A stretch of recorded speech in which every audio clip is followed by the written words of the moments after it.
Presented by Pallavi Films, Champanagar.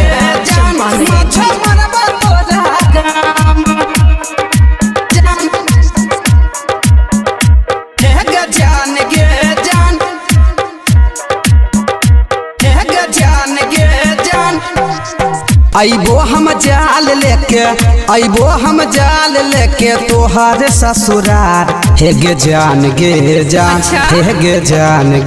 जान माछो मरबो तोरा गाम हे गे जान माछो मरबो तोरा गाम आइबो हम जाल लेके तोहर ससुरार हे गे जान हे गे जान माछो मरबो तोरा गाम हे गे जान माछो मरबो तोरा गाम हे गे जान माछो मरबो तोरा गाम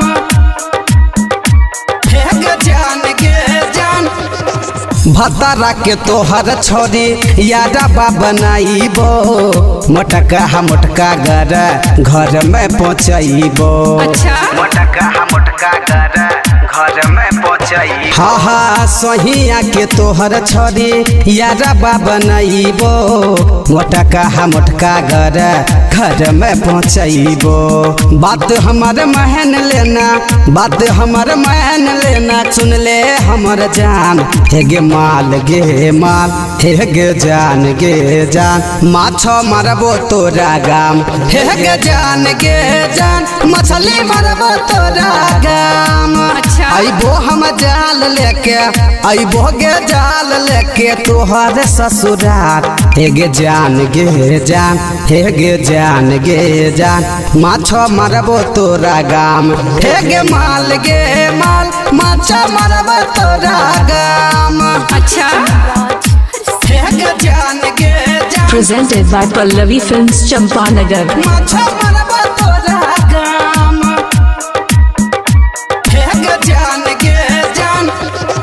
केतनो कर भी छोरी हमारा तुमाना तोहर घर आना जाना रहते न माना हाँ केतनो कर भी छोरी हमारा तुमाना तोहर घर रहते छोरी हमारा आना जाना तोहर बड़ी याद आबो मिलल हमर जान हे गे जान हे गे जान माछो मरबो तोरा गाम हे गे जान माछो मरबो तोरा गाम आइबो गे जाल लेके तोहर ससुरार हे गे जान